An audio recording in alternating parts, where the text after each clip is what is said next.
There's strong support for a CPSC lithium-ion battery rule from every single voice that's weighed in on this issue. Lithium-ion batteries and e-bikes, e-scooters, and hoverboards can be ticking time bombs. The evidence in the staff package demonstrates an abysmal level of industry compliance with the voluntary standard, necessitating mandatory action by the Commission. Worse than most e-bikes may not be enough anymore. If you search 48-volt e-bike charger, you get plugs that look almost identical, pages promising compatibility with like 20 different brands, and reviews from riders who own completely different bikes. Replacement batteries get even messier. The label has the right voltage, the case looks familiar, and the price is half of what the original brand wanted. For a lot of riders, that's where the research ends. For the CPSC, that's where the danger can start. On June 24th, the agency published a proposal covering replacement batteries, aftermarket chargers, and e-bike conversion kits. The goal is to make companies answer a basic question before riders have to figure it out for themselves.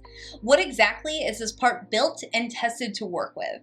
The proposal is open for public comment through August 24th, and the parts market could look very different once this whole process is finished. Hey, are you subscribed? You probably should be, so that way you don't miss the next Hazers update. The bike you buy in a box usually arrives as one match setup. The manufacturer chooses the battery, the charger, the controller, motor, and wiring for that model. Then the normal life of an e-bike starts. A charger gets lost, your battery stops charging, a company stops stocking the parts, and sometimes the entire brand just disappears while the bike is still sitting in your garage. That's when riders get pushed into the market built around broad terms like universal, replacement, compatible. The CPSC proposal puts pressure on that market to get much more specific. For complete e-bikes, it would make the UL2849 the baseline for the electrical system. UL2849 is built around the way the battery, charger, battery management system, motor controller, motor, and the wiring all work together for one bike. For the battery pack sold separately, the proposal wants UL2271. The rule then adds new requirements meant to cover problems that the CPSC says that those voluntary standards still leave open. The first change that riders will actually see is the battery case. A removable battery could still come off of the frame for charging or for swapping, but the battery housing itself would need to resist being opened with ordinary household tools. And that reaches the moment that somebody tries to open a damaged battery pack, get the cells out, make a repair, and then seals it back up with no way for the next owner to know what actually happened inside. The proposal also adds a charging test after the battery has been fully drained. The battery management system would have to block charging when the cells are still hotter than the manufacturer's safe charging limit. The third change reaches the charger connection. The CPSC wants a reverse polarity test, which looks at what happens when a charger connection sends power the wrong way. A charger and a battery can share a connector shape while still disagreeing on the voltage, current, or polarity. The plug tells you almost nothing by itself. The proposed rule would require an aftermarket charger to identify the specific micromobility product name and model that it's meant to charge. Replacement battery packs would also carry the same kind of product-specific marking. That sounds basic, but it's a serious change from what you see now, with a random charger saying that it fits most 48-volt e-bikes along with a bunch of different tips. The CPSC found 227 micromobility electrical system incidents from 2019 through 2023 that it says that this proposal would have addressed. Those incidents include 39 deaths and 181 injuries.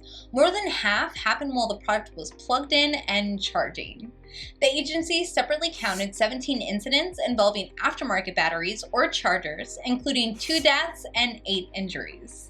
Those numbers cover the wider micromobility market, not just e-bikes alone. But the charger problem still carries over.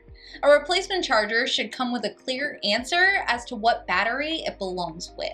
Thank you to the channel members who helped us go through this 66-page proposal and pull out the parts that affect the battery or the charger that's sitting in someone's cart. That support is why these videos can stay focused on the proposal itself instead of the panic around it. If you'd like to become a member too, the join button is right below. Conversion kits are also directly in this proposal. That includes electrical pieces sold to turn a regular bike into an e-bike. A company offering a battery with a kit would need that battery to meet the required sections of this standard.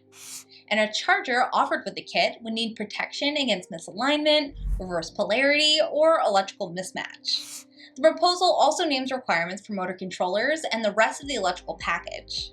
That places the responsibility on the company putting out those components in front of the buyer. It's important because a conversion kit is where riders often are choosing parts by price, connector type, and a few customer photos. A system can feel complete because all the boxes arrive together. The safety depends on whether the parts were designed and tested to run together. Companies that already build their own matched systems may have an easier road. The listings built around generic batteries, loose chargers, and the whole works with most language are going to face tougher questions. The 750 watt number will come up because it always does. The existing federal low-speed e-bike definition remains untouched here. The document separately says that the battery rule can cover e-bikes that exceed the existing wattage, speed, and weight limits when the product still falls under the CPSC consumer product jurisdiction. The written comment deadline is August 24th. The CPSC is asking for feedback on costs, testing, labels, timing, and whether the rule reaches the right products. They can and should submit comments. CPSC staff and the commission are required to consider those comments in the development of any final rule. What's also important is those fly-by-night e-bike companies. A safety rule that responsible companies can meet while anonymous sellers keep reappearing under new names would miss a large part of the actual problem. There's also an anti-stockpiling section. It's meant to keep companies from rushing older, non-compliant inventory into that market during that 6-month window. Most owners only think about this part of e-biking after it becomes a problem. A charger gets lost, a battery wears out, the original brand vanishes, or you decide you want to build your own. At that point, the listing needs more than a fake title and a connector that just happens to fit. This proposal would force clearer answers from the companies selling those parts. Until the rule goes anywhere, the rider advice still stays pretty simple. Use the charger made for your battery. Buy replacement packs that identify the model that they're actually designed for, and leave those damaged battery packs alone.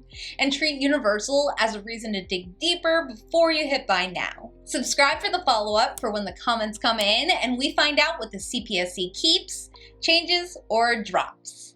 Hazers,